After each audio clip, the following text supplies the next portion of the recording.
I take pride in my yard. I won't say I'm the best gardener around, but I definitely put in the time and care to make it look good. My front yard stands out in the neighborhood. Everything's well maintained, colorful, and alive. People often compliment it, and I'm always happy to share gardening tips with neighbors who are interested. But despite how nice it looks, there was one thing that always kind of bugged me, the HOA. I don't have anything against all HOAs in general, but the one in my area, they were a problem. They kept trying to micromanage things like grass height, driveway cleanliness, and other tiny violations that honestly didn't bother anyone. After dealing with them for a few years, I decided enough was enough and officially opted out. I had the paperwork to prove I wasn't part of them anymore, so I thought I'd finally be left alone to enjoy my property without any unnecessary fines or rules. Nope, not even close. My next-door neighbor is Karen, mid-30s, entitled, and a board member of the HOA. And let's just say she never lets anyone forget it. She was actually one of the main reasons I left the HOA in the first place. Some of the other neighbors describe her as a cartoon snobby rich lady, and honestly, that's spot on. She has this way of letting you know how much power she thinks she has, usually before you've even said a word to her. Even though I'm not part of the HOA anymore, Karen still acts like they run the entire neighborhood, like some kind of overlord. And me having a beautiful yard? That somehow became an issue for her. She started walking through my front yard without asking, no reason, no permission. Sometimes she'd stop to take pictures of my plants. Other times, she'd just walk across the grass like it was her own personal shortcut. And then one day, she picked one of my flowers. That was the last straw. At first, I tried being polite. I sent her an email asking her to please stay off my property. Never got a response. So instead, I used my own money to install a small fence, nothing fancy, nothing outside of their guidelines, even though I technically didn't have to follow them anymore. It was meant to be a subtle visual cue. This is private property. Please respect it. The very next day, I looked outside and saw her sitting on my lawn on top of the fence, which was now leaning slightly from her climbing over it. I couldn't believe it. I was completely stunned at first, but eventually, I found the courage to go outside and confront her. I didn't yell. I didn't swear. I just told her clearly that she had no right to be on my property, and that the whole reason I put up the fence was to keep people like her out. She tried playing innocent at first, pretending she didn't know what I was talking about. But when she realized I wasn't backing down, she switched tactics. She claimed that since we were both once part of the HOA, my yard was considered a public space and that she had every right to be there, apparently because she was doing routine inspections for the HOA. Of course, she had zero proof of that. She also tried saying the fence violated some kind of community aesthetic rule, whatever that means. I calmly reminded her that I hadn't been part of the HOA for years and that I had all the paperwork to prove it. I told her if she really wanted to push this and call the cops, she could, but I knew the law was on my side.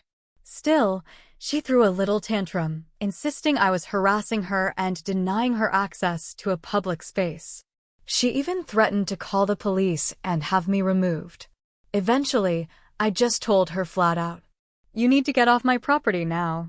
She didn't want to go, but after a few more minutes of arguing, she finally stormed off. About an hour later, someone knocked on my door. I assumed it was Karen coming back for round 2, ready to continue the fight. Instead, I opened the door to find a full-grown officer, probably twice my size, standing there. My heart started racing. For a second, I thought he was going to try to push past me or something. But he just said he had received a complaint from one of my neighbors, me allegedly harassing her and forcing her out of a public space. I stepped outside and saw Karen dramatically shaking and crying while another officer tried to comfort her. Honestly, it looked more like a performance than a real emergency. Some neighbors had gathered across the street, probably drawn by the noise and drama. I took a deep breath, calmed myself down, and explained exactly what had happened, how she'd trespassed, how many times she'd walked onto my property without permission, and how I had clear evidence proving my rights to the land. Karen, meanwhile, kept insisting I was aggressive, threatening, and that I didn't know who she was. She wanted to press charges. The officer listened to both sides, but I made sure to mention that I had security camera footage from around my house. That shut her up pretty fast. I showed him the video, nothing dramatic, but crystal clear visuals of Karen walking into my yard, knocking over the fence, and acting like she owned the place. There was also footage of our earlier conversation where I simply asked her to leave, not yelling, not threatening, just firm. The officer watched it all and agreed with me. He even seemed annoyed that he was dealing with this kind of nonsense instead of actual emergencies. He also told Karen that if she continued making false accusations or trespassing, there would be consequences. Later that night, I got a follow-up call from the station confirming that everything was fine and that Karen had received a formal warning about making false reports and harassing people. Honestly, I felt like a huge weight had been lifted. It was freeing to finally have someone in uniform tell her, point blank, that she couldn't keep doing this to me. And word spread fast. Within days, the higher-ups in the HOA caught wind of what happened and stripped her of her privileges. They even sent me a letter apologizing for her behavior and promising to respect my privacy moving forward. She's still living in her big, fancy house, but now she keeps to herself. I barely see her outside, and when I do, she avoids eye contact. All I ever wanted was to be left alone. And now I finally am. Would I recommend calling the cops sooner? Absolutely. If I had done this earlier, I might have saved myself months of stress and maybe even built a better relationship with the HOA. But hey, at least now everyone knows not to mess with the guy who just wants to enjoy his garden in peace. And honestly, that's enough for me. So, here's another wild story. This one starts with me owning a small woodworking and hardware store in Norway. I've been self-employed for close to 30 years now and have run my own shop for about 10 of those. It's just me running things. I'm the owner and the only employee. That gives me a lot of freedom in how I work, especially since I do most of my projects inside the shop while customers watch. One of the tools I use is a bandsaw in the back of the store. It's behind a marked-off area that requires lifting a chain barrier to get to, and when it's not in use, it's covered up to keep things safe. I usually let people see what I'm doing, and sometimes they'll even stick around to watch me work on smaller projects during slower days. Then came Karen. She walked in one day asking if I could cut a piece of wood into precise little squares, exact measurements, lots of cuts. She was making some kind of decorative wall art she planned to paint and hang up. I gave her a fair quote based on the amount of work involved and told her I'd need to take the wood home with me because the saw I had in the store didn't have a proper measuring guide. I explained I'd finish it at my workshop and have everything ready by the next day. Well, that wasn't good enough for her. She insisted I should be able to do it right then and there. When I told her again why I couldn't and mentioned that I was the only person working, she got angry. She started demanding to speak to my manager, which honestly caught me off guard. I calmly told her, "Ma'am, I'm the sole owner and employee here. I am the manager." That didn't sit well with her. She stormed out, muttering something about getting me fired for being rude. Honestly, I thought that was the end of it. But the very next morning, as I was opening up shop, I heard a scream of pain coming from the back. I ran toward the sound and found none other than Karen standing near my bandsaw, clearly in shock, holding her hand to her chest. The protective cover was off the saw. The chains were on the ground. And somehow, she had turned the machine on. I immediately shut it off, then rushed to call both the police and an ambulance. While waiting, I stood there completely stunned as the paramedics went around the back and picked up her finger from the floor. She started yelling at me, blaming me for what happened. Something like, "If you weren't so selfish, this wouldn't have occurred." My response? Well, if you hadn't trespassed and used my equipment without permission, you still might have your finger. The cops arrived shortly after and questioned me. I showed them the chain barrier around the saw, the missing cover, and explained that she had no business being back there, especially before the shop was even open. They asked me if I wanted to press charges, but I said no. I didn't want to deal with a legal battle that could hurt my business. Still, they made it clear she had broken into my shop before hours, ignored all safety boundaries, and caused damage to my property. She would be fined for that and banned from the premises. But of course, she tried coming back again once she got out of the hospital, probably thinking she could intimidate me into giving her some kind of apology or compensation. I stopped her at the door and reminded her she wasn't welcome anymore. She threatened to sue me. Again. But guess what? A nearby witness called the police on her for harassment, and she ended up with yet another fine. Honestly, I felt awful about what happened to her hand. No one deserves that kind of injury. But at the same time, she made a series of bad decisions. If she had just waited until the store opened and respected the setup, this never would have happened. And for context, yes, my shop door was unlocked before I officially opened. In Norway, that's pretty normal. People often wait outside stores and enter early, assuming it's okay. But what she did was trespassing, plain and simple. Would I have pressed charges if I were in her shoes? Probably not, but I also wouldn't have broken into someone else's business and tampered with dangerous machinery. Let me know in the comments if you owned a shop like mine and something like this happened. What would you have done? Also, if you enjoyed this story, don't forget to subscribe.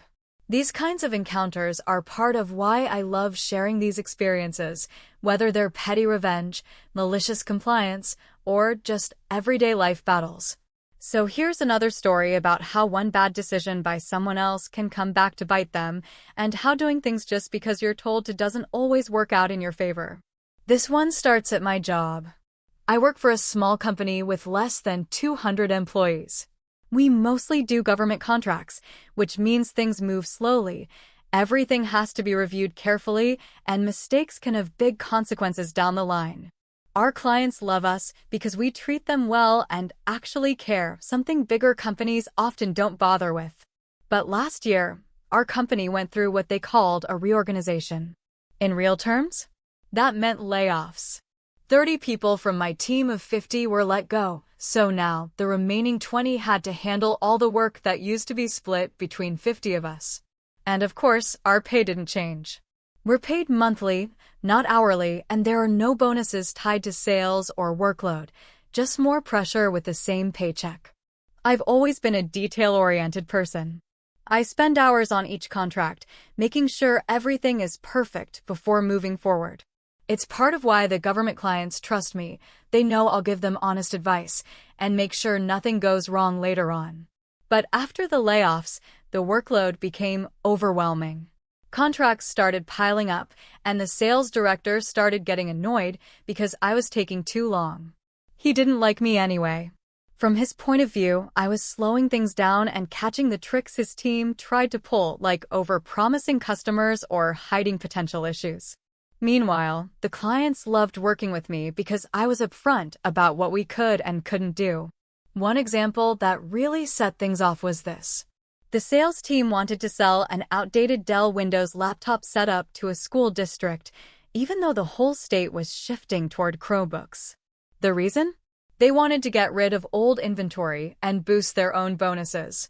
But those laptops were expensive, outdated, and not practical for schools that needed budget-friendly, long-term solutions.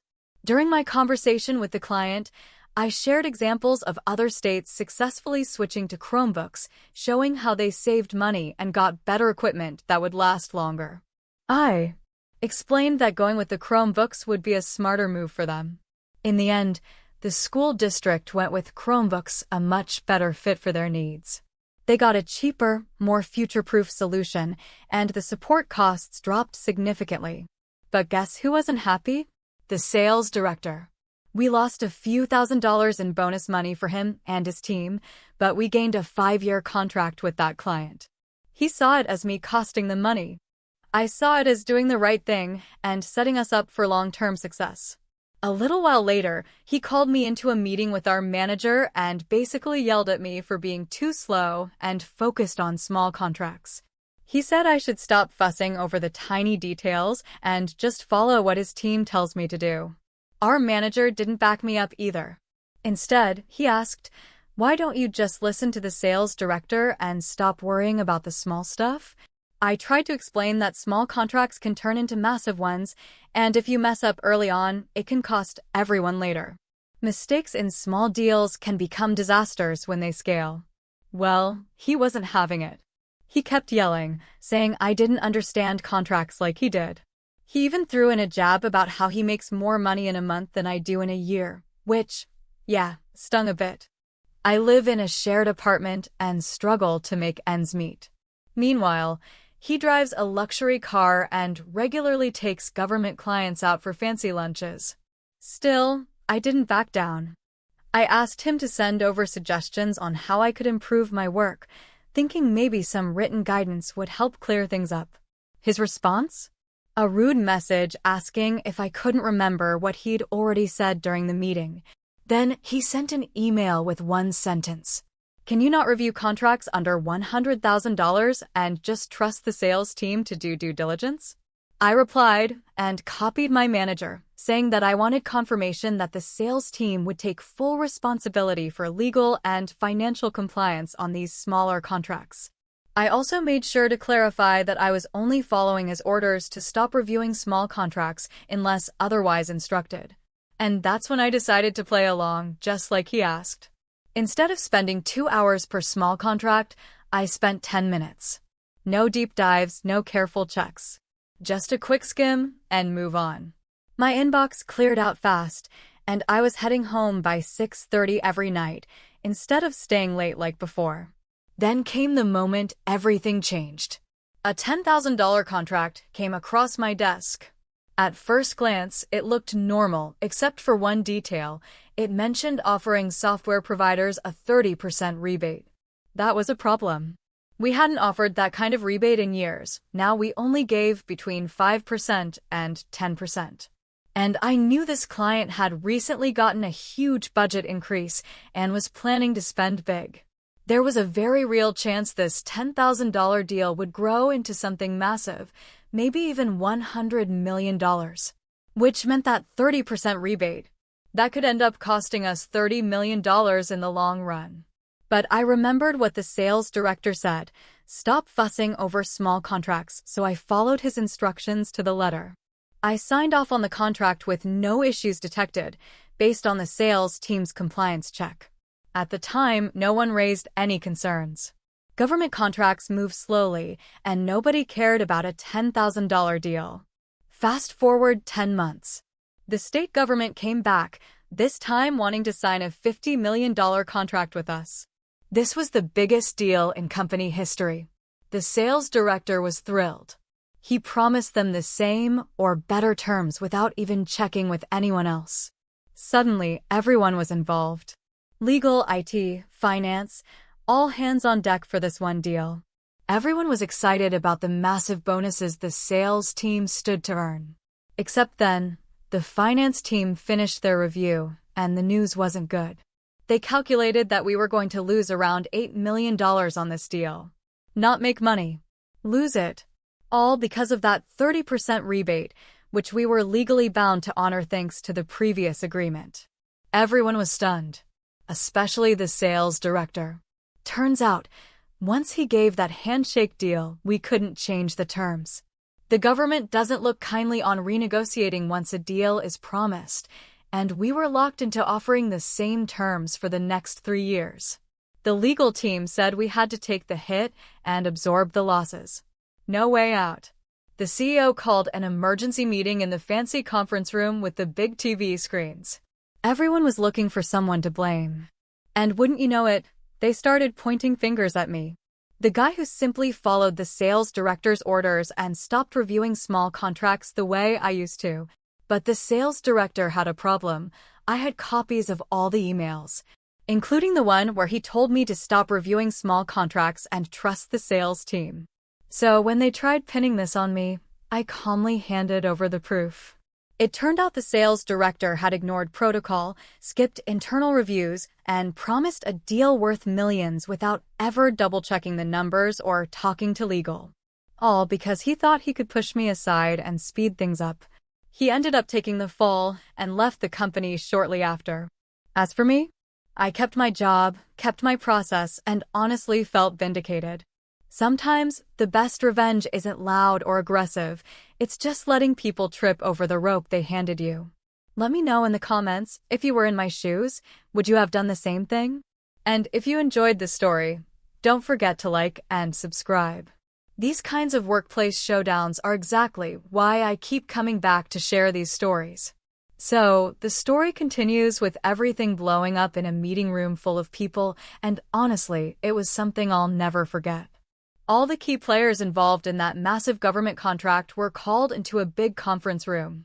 The sales director was furious.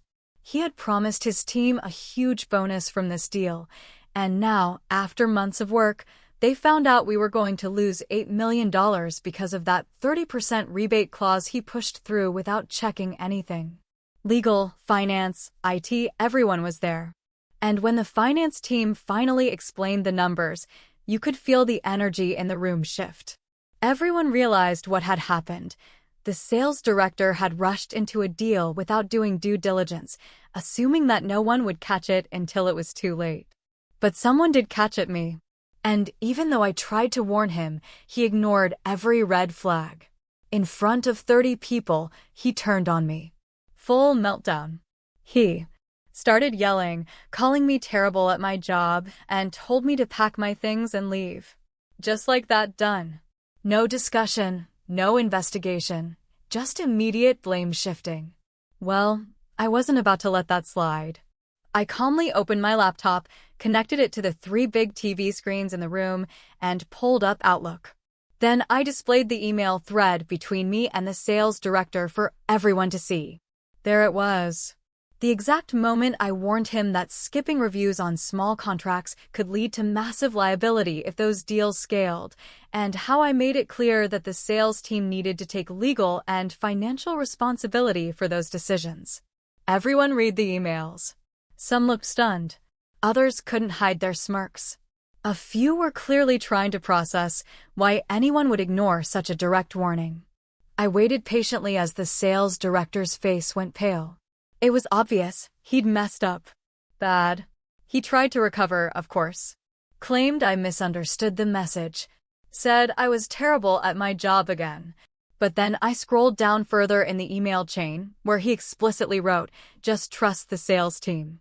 Stop reviewing small contracts." That sealed the deal. He completely lost it. Started shouting, looking for any scapegoat he could find, even launching into a racist rant about our IT consultants in Vietnam. At that point, the room fell silent. People were embarrassed for him. Eventually, security escorted him out. That was the last time anyone saw him at the company. As for me, I was told to go back to doing what I do best, carefully reviewing contracts and making sure mistakes don't cost us millions. The company also realized something important. It was cheaper to hire more people like me than to keep losing money on bad deals. So instead of cutting staff like before, they brought in 40 more people over time, still not quite back to 50, but enough to handle the workload without risking another $8 million loss. And guess what? The sales director didn't just get fired. He had to pay back almost all of his previous year's bonus because of a clawback clause. In the end, he owed the company nearly $300,000. But it didn't stop there.